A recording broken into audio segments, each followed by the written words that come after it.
Hello, my name is Dante Renee from the 10 Room Bizarro YouTube page where I talk about films that I believe need to be talked about more.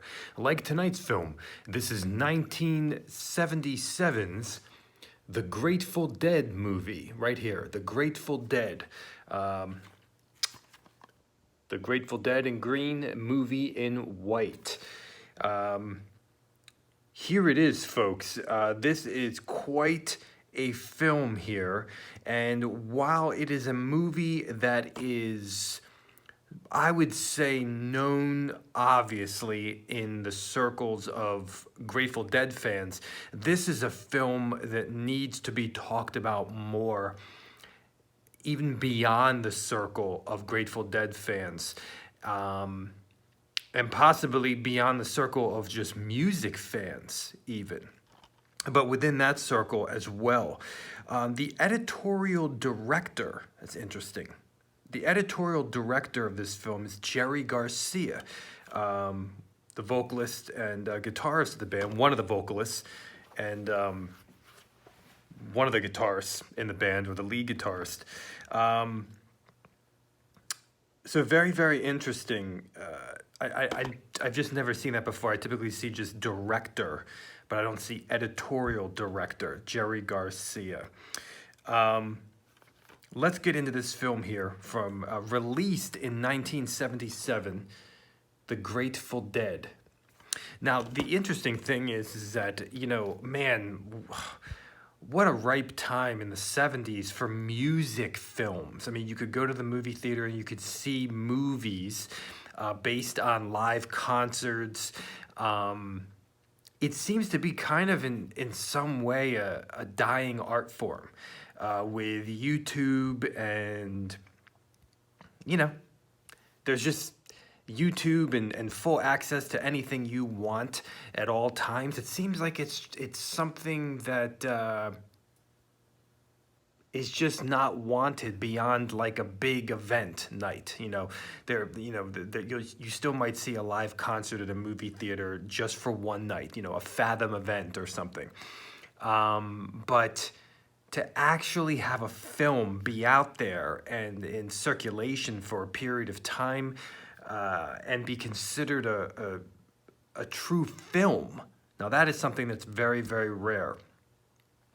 I know David Lynch in the past, maybe the past couple of years, maybe 5 years, I don't even know, but I know David Lynch directed a Duran Duran concert film.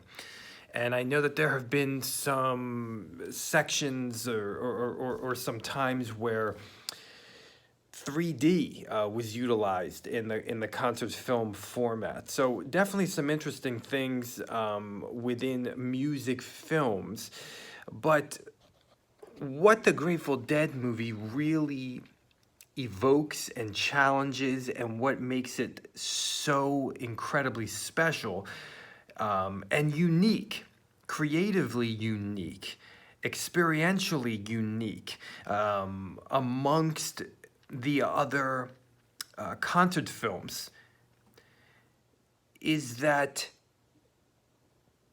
it challenges what a concert film can be, and possibly what it should be, but it challenges it. I looked at another concert film from the 80s on this YouTube page, Erg, A Music War, and you can find that video on this page. And that is a movie that is completely live music and wonderful cinematography.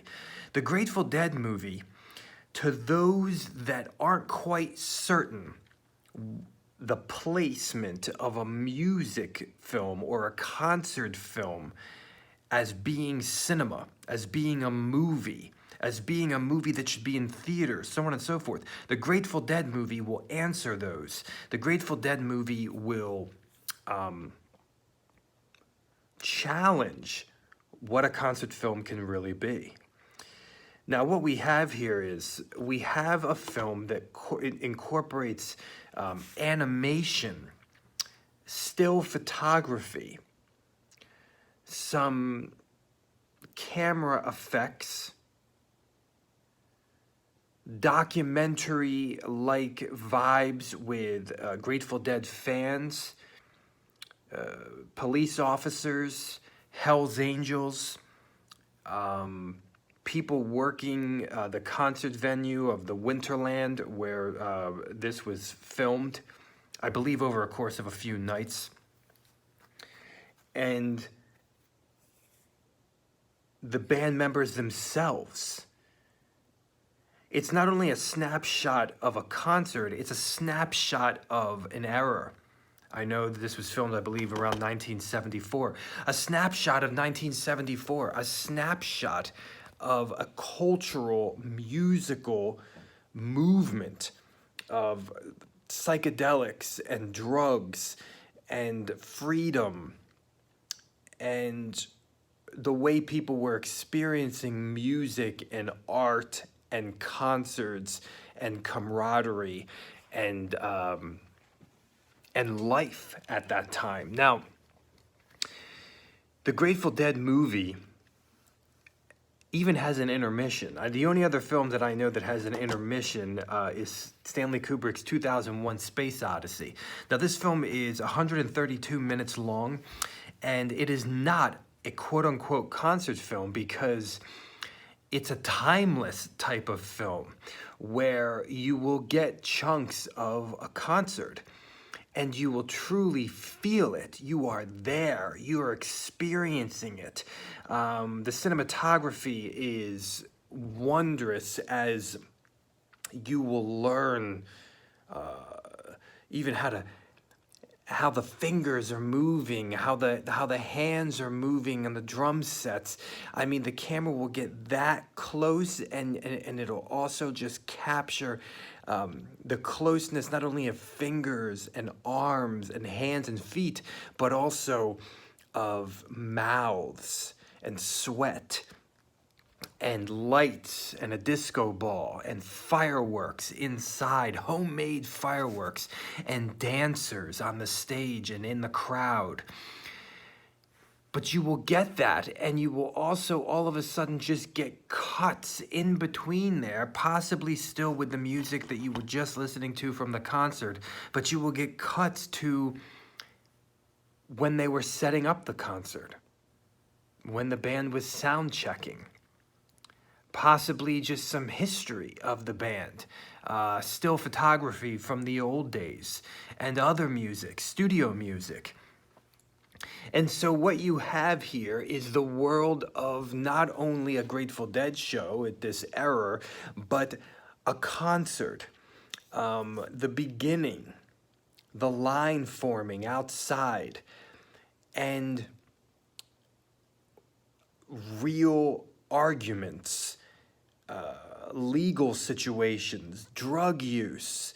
You will experience interviews that happened at another time, possibly with members of the Grateful Dead, and you will experience some tension and some insight into artistry and music and everything. I mean, you're not only going to enter into the band, you're not only going to enter into their music, you're going to enter into the culture, you're going to enter into the fans in the crowd. This is one of those concert experiences where you are not just a fan at home viewing it as if you were there. You are also, if you were there, in the snack area where they're selling chocolate chip cookies on metal spikes from a man with his bare hands and no gloves smoking a cigarette.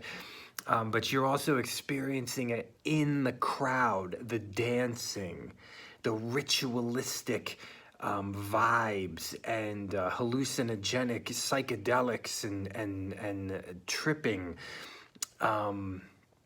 This is a movie that incorporates effects and psychedelics in the effects of the film itself. I mentioned animation is utilized and weird photography, and it's a total experience.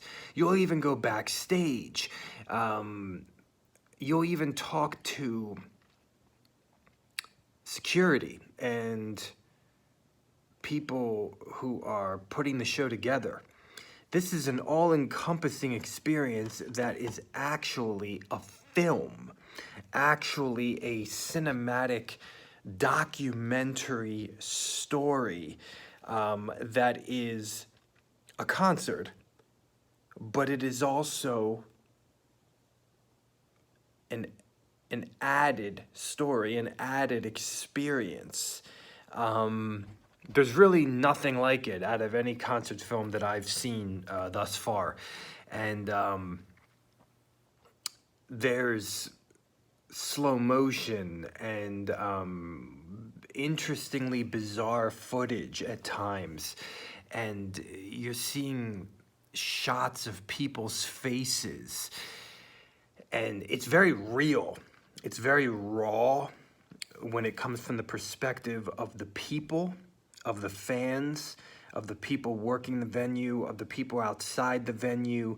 There's even, as I stated, some tension and a fight with somebody who is stating that they don't like this film being filmed.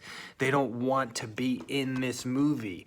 They, where are their royalties for being filmed? And that kind of breaks the wall right there, breaks the fourth wall of this concert film and this documentary experience. It's a hallucinogenic movie, without a doubt. And you're going to be seeing some possibly, it's so raw at times, it could almost be deemed disturbing to some people. And it has that vibe. It just feels real. It's almost three separate films in this movie, a weird animation film that is trippy and bizarre and slightly dark, and a concert film, and then a documentary film. So you have you have these worlds together. This film, just like their music, is very, very complex and does not follow any rules at all. And this film does not follow any rules at all. There's a freedom to this.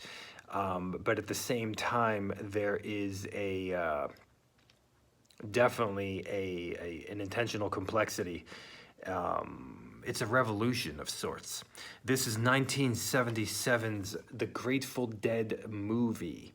I first had this on VHS when I was a young tot. I think there were 2 VHS tapes for the film. But this is on Blu-ray, and this is released from Shout Factory. 2 discs as well. Thank you so much for watching the 10 Room Bizarro YouTube page, where I talk about films that I believe need to be talked about more, like the Grateful Dead movie from 1977. You will experience the music, the culture, the vibes, the people, the stories. It's all here. It's dark. It's magical. There's elation. It's disturbing. It's wild. It's free. It's sexual. It's the Grateful Dead movie.